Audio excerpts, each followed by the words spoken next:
She spent 1,240 days without kidneys. She fought her medical team. She moved countries to survive. And then the call came. Diary of a Kidney Warrior podcast in partnership with Kidney Care UK, sharing faith, knowledge, hope, and love. Hi, and welcome to Diary of a Kidney Warrior podcast. I'm your host, Dee Moore. This is part 2 of my conversation with Natasja. If you haven't listened to part 1 yet, I'd really encourage you to. It will give you the full picture of everything she's been through. But for now, we're picking up at a pivotal moment. Natasja arrives in the UK, still on dialysis, still fighting, still choosing to live. In this episode, Natasja talks about life on the transplant list, home dialysis, and what really happened when she got the call. Because a kidney transplant isn't the end of the story, it's just a different chapter. Before we begin, I just wanted to give you a gentle heads up. Natasja shares some very difficult moments in this episode, serious complications, and some dark times in her journey. There's nothing here that isn't ultimately about survival and strength, but if you're in a vulnerable place right now, please take care of yourself as you listen. You can always come back to this when you're ready. I got an opportunity in the UK. I managed to then relocate to the UK in May of 2023. I'm really taken aback by the strength of your self-advocacy in this situation, because you made this decision knowing your family history and knowing actually that second operation wouldn't be necessary for you. And I really applaud your strength and tenacity in being determined to fight for that. And actually how everything came together for you to come to the UK, where the policy was different and fitted in with what you knew to be correct, really is so amazing. And I'm so glad that that worked out for you. And it really goes to show when you fight for what you know is right, how important it is. And in your case, it really worked out well. So you moved to the UK and went on to have a transplant. So how did that come about? So when you moved to the UK, did you immediately go onto the transplant list, or was there a delay? How did that actually work for someone moving to the country? So I moved to the UK. I started dialysis immediately. I remember doing my last dialysis session the Saturday morning in South Africa, flying out on the Saturday evening, arriving on the Sunday, and then Monday going to the center as an international guest for dialysis. I'd arranged this with a traveling dialysis unit prior to arriving, so that I could first of all then register with the surgery, get my NHS number, and then obviously then move on from there. So I paid cash for the first few dialysis sessions until I could get my NHS number. And then I was at a center in Newbury, and I went there 3 days a week for 4 hours at a time. And I wasn't even considering the transplant list at that particular time. I was just trying to settle in, find a rental, making sure that my kids get into school and everything was fine, and then keeping up with my dialysis schedule. Then 9 months later, then I was referred by one of the consultants that came to visit us in the dialysis center. She then referred me to Oxford Transplant Unit, and I was contacted 9 months after arrival for an appointment for workup, which was in February of 2024. I then went to Oxford, had all the workup tests done, and was then placed on the transplant list. How did it feel then at that time to then be placed on the transplant list and know there was a chance of you getting a kidney now? Yeah, I knew it was going to take time. I also knew that the waiting periods in the UK is also a lot shorter than what they are in South Africa for various reasons. And so I knew it was going to happen at some point. I was just happy to be on a transplant list again. And yes, I was really happy. But, I've been on a transplant list before. I know these things don't happen overnight. So I sort of didn't forget about it. I packed a bag, put it in my car, ready for the phone call. My phone's always on. But, I just had to, so many things, I just had to get on with life. I then started working part-time because I had my 3 days dialysis a week. I started working part-time, made sure the kids were taken care of, and I just started exercising. I just got on with my life. That is so amazing that you were able to do that after everything that you had been through up until this point, relocating twice, all the complications that you had been through with both your liver and also your PKD, to get back to work and be able to work part-time. Honestly, I am just so taken aback that you were able to do that. It's incredible what you were able to achieve. How did you do that? It's different for every person. I understand that for some people, dialysis is really tough on their bodies for a long time. It was really tough on my body, but at some point I adjusted. It took a long time for me to get over all of those things in terms of, physically and regaining physical health and well-being. But I appreciate and I respect the fact that it's different for different people. I think I was just very lucky that I was able to manage my dialysis schedule. I was able to work part-time. I was able to manage a house and sort out my children. And something amazing then happened. At the dialysis center, they said to me, why don't I consider home dialysis? And I'm like, what is home dialysis? I've never heard of it before. And they gave me a little pamphlet. And I made the phone call and I spoke to the nurse, and he looked after me all this time. And I said, look, this is my situation. He says, yes, when can you come for training? They obviously want to get as many people as possible onto home dialysis because it means that they open up beds in the center for people who are not able to do that at home, people that are ill or people that are elderly, that are not mobile. I understand that. And I'm fairly young and fit. So I went on training for an entire month. Every day I went to training. And obviously then I was getting my dialysis at the training center. So I would drive an hour, do my training, drive back an hour, still be in time to sort out my kids and et cetera, and make dinner. And then after a month of training, they said, look, I'm good. I'll be able to manage this. It's not a problem. They arranged for a date. They delivered my home machine and all my medical supplies. And there I find myself on home dialysis, which is amazing, which means I don't have to drive anywhere. I manage my own schedule and I can do it at night, which means I can work in the day. And that's exactly what I did. I then applied for a full-time job. I managed to land that full-time job with ease.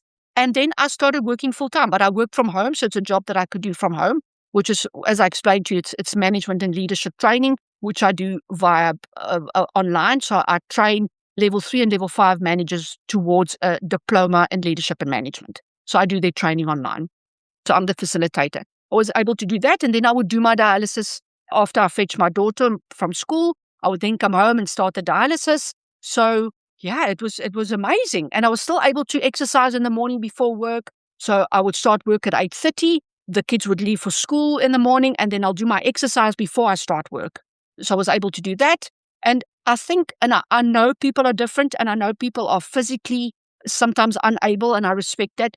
But I was able to live a full life. I was able to travel. I've traveled to Wales. I've traveled to Cornwall on holiday with my machine. I've able to do a lot of things, go to music concerts while on dialysis, while working, while looking after my family, and while exercising. And I think that's proof that it can be done. It can definitely be done. I really am taken aback by what you were able to achieve, and it really goes to show what is possible. But we are aware that for some people, it isn't. And so being sensitive to this, different people are able to achieve different things within their life. And we respect that for everyone. It is going to look very differently. But I am It's a very personal journey. Absolutely. But I am so happy to hear that you were able to do so much. I think importantly to mention is the fact that I've got an amazing family. I've got an amazing group of friends, although most of them are in South Africa, some of them are in Panama. I've got friends in Germany. I've got friends in New Zealand. I've got friends in Australia. I've got friends in Dubai. And they all just, they just support me even from a distance. And then God, obviously, my faith is so important to me. That's really kept me going to really live my purpose. So when did you get the call? What happened? Yeah, so it's an interesting story. I was I was in London on Thursday. I actually had some time off. My children were in South Africa at the time visiting their grandparents. So I had some time off. On the Thursday, I was in London, came back really late the evening. I'd walked 20,000 steps that day. So I was quite exhausted. And then went to bed. 3:00 in the morning, I get the phone call to say, my name came up. There's a possible match. There's a kidney. Do I want to accept the offer? And I said, I'm absolutely happy to accept the offer. So I arrive at the hospital. I didn't get checked into the hospital. So this was the morning of the 31st of October. They start doing tests to make sure I'm fit, chest x-ray, blood test, everything. And I was fit for transplant, no infections, no COVID, no anything. They then put me on dialysis to make sure that I was clear, because I didn't have the dialysis on the Thursday because I went to London for the day. They gave me the dialysis there in hospital, and then we waited. So they prepped me for surgery 3 times, and then they would stop. And then you know how it goes. And then again, until they put you on a gurney into that theatre, you don't know whether the transplant's going to take place or not. So I did not know. So what happened was there was some issues, not issues, they harvested the organs, and then there was something that they had to do a biopsy on. So the biopsy would go through the night, and they would let us know on the 1st of November, the morning at 7:00. So, of course, I slept very, very little that night. But roll around 7:00, they came and said they haven't got the results of the biopsy. They are going to start prepping me for surgery, because what happens is the organs were in Coventry. They will need to bring my organ here to Oxford. They're going to start prepping me for surgery in case if the biopsy is good, we need to be really quick, because those kidneys have been outside of a body for some time. And at 20 minutes to 10, they pushed me into theatre without the biopsy results still. And then when I was in theatre getting prepped, they said, okay, we're going ahead for surgery. And then I came out at about just before 3:00. I was in recovery for about 2-3 hours. And the stay in the hospital, the first 10 days in ICU was quite challenging. At some point, they thought I had a bleed around the organ, so they did CT sonar, again with contrast. They couldn't find any bleeding because my HB was really, really low. That's my blood count. It means that the blood was disappearing. Then they thought I had maybe a brain bleed, because I had these terrible headaches. I couldn't live with these headaches. I was constantly, vomiting violently, just would not stop. So they did a brain scan. They did 2 brain scans, no bleed on the brain. And there were a couple of days where I was really, really ill. So eventually it settled and I started feeling better. But there were still some complications in terms of my HB, in terms of my potassium, in terms of my bicarb. Those levels were just not where they were supposed to be. And we then realized at some point that the pain meds that they gave me was actually making me really, really sick. So at some point in hospital, I stopped all the pain meds. I said, no more. I need to just live through this pain, but I need to stop, which I did. I said, no more pain meds, not even at night. And then I started feeling a lot better. And then on day 10, I was discharged from hospital to come home. So again, you experienced a lot of challenges and complications even after having received your kidney. So it goes to show that sometimes people think you're on the transplant list, you get the transplant, everything's fine, you go home, blah, blah, blah. Sometimes it isn't that simple. Sometimes you have other complications and challenges that you have to navigate even after transplantation.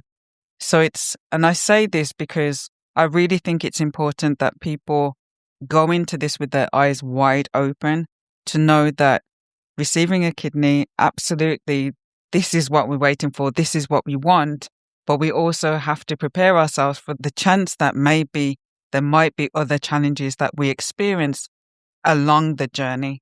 So for anyone listening who might be on the transplant list or they've received that call, what piece of advice would you have for them in terms of preparing them for the experience of transplantation? I think the very first thing, and again, I understand that all people are not able-bodied, but if you're able-bodied, even if you just walk a little bit, as the more fit you are, the quicker you bounce back from any surgery. And I've seen this many, many times with the nephrectomies as well. I was super fit before I went in there. And on the second day, I was walking around. And the same with the kidney transplant. After a few hours, I was sitting up by myself and I was forcing myself to get off the bed and stand and take a few steps unaided. I wouldn't let people help me. And I think that's just because I was fit. I was physically fit.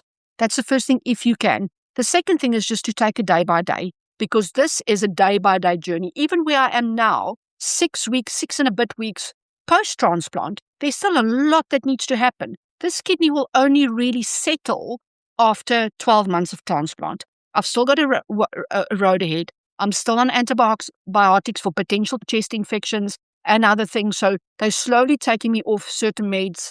So if I can just reach the point, you can just reach the point where they say your peak risk is over, which is usually up until 8 weeks.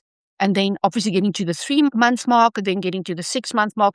That is what I'm doing at the moment. I'm taking week by week and day by day and making sure I've set myself small tasks, and every day make sure I reach them, and positive mindset, good healthy food, a good environment, and lots of rest is what your body will need after, and to take your time before you get right back into life.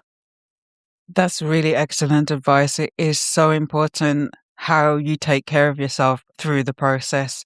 Like you said, some people might not be able to exercise as much as you were able to, but in terms of diet, in terms of mental health, and keeping a positive mindset as much as possible. And I think that sometimes when we make statements like that, people are like, "Oh, you're too positive. Not everyone can be like you, this, that, and the other." But I think for me, and it sounds like for you as well, it's actually making a conscious decision to focus on the positive, to find that light in the darkness that helps you go through situations like this. It's not about being, as they say, toxic positivity. It's not about everything's wonderful. No, I'm not like that. It's not about that at all. And you certainly don't come across that way at all. But it's for people who might be thinking, oh, it's okay for you to say that. But it isn't about unrealistic positivity. It isn't about being happy and smiley and wonderful all the time. But it's about making the conscious decision to focus on what is positive, to help carry you through difficult times like this. And, I see that you have done that, and it is wonderful to see. And at a time where this is still fresh for you, you're still going through the process of healing and adjusting to having a new kidney. This mindset that you have is so important and so wonderful to see. And I really do commend you that you're going through this and sharing about it at a time where you're still going through it. And I think that is also important to highlight, that this is an ongoing thing for you.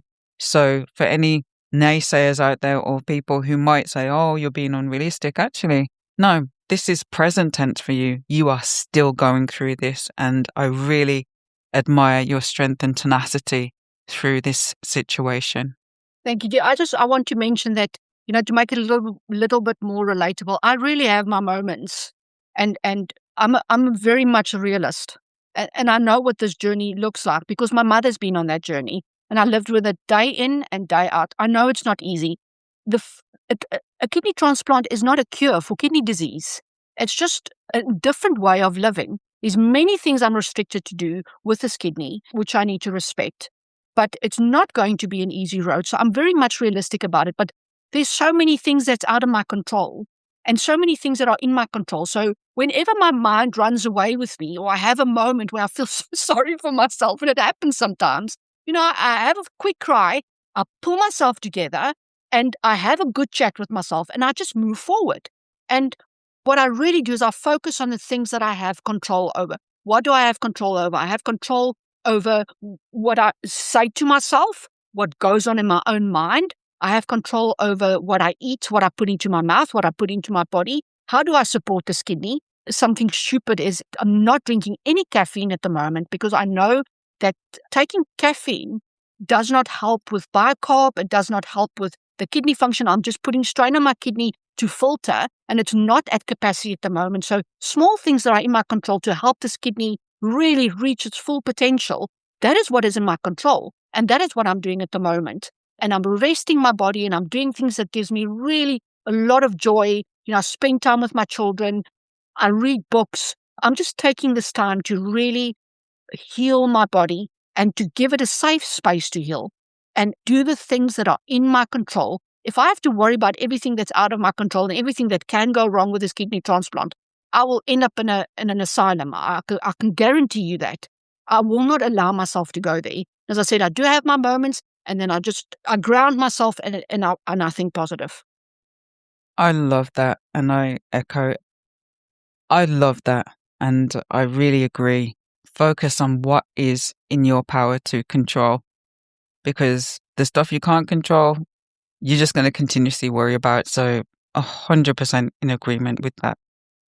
So today, Natasja, you've shared your Kidney Warrior story. You shared about being diagnosed with PKD at the age of 10. You shared about your pregnancies, the complications that you experienced with high blood pressure, all the different complications that you've been through, all the challenges that you've had to navigate, and then eventually going on to having your kidney transplant.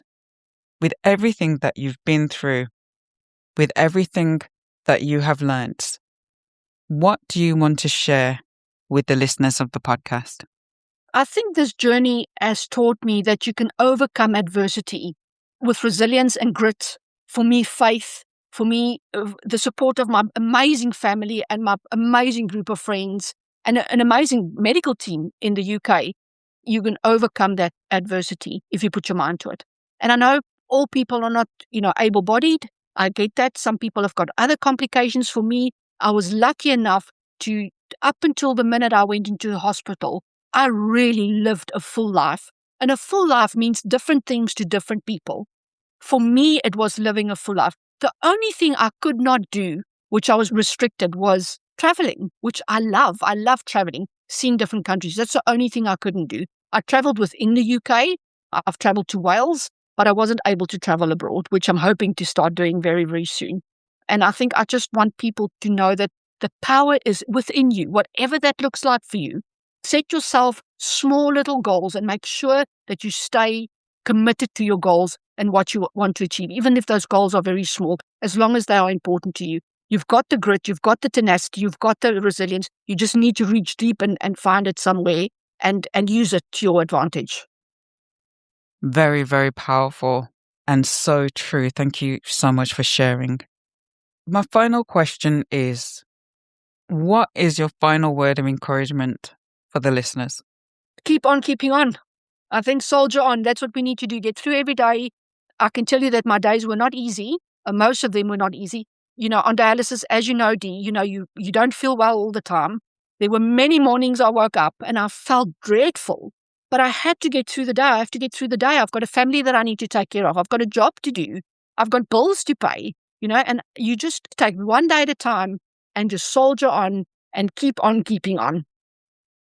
Thank you so much for joining me. Thank you so much for sharing your story, especially when you're still in recovery yourself and yet you're taking the time to help others and encourage others. And I really admire this. So thank you so, so much. And I know that this is going to help and encourage so many people out there. Thank you. Thank you, Dee, for having me. It was such a privilege to speak to you. And thank you for the amazing work that you do. If this episode encouraged you, please share it, because somewhere out there is someone on dialysis who really needs to hear Natasja's story. And if you haven't watched part 1 yet, make sure you go back and watch it next. It will give you the full journey. And if this story impacted you, leave a comment and let us know what stayed with you. And as always, until next time, take care and choose to live. Diary of a Kidney Warrior podcast in partnership with Kidney Care UK, sharing faith, knowledge, hope, and love.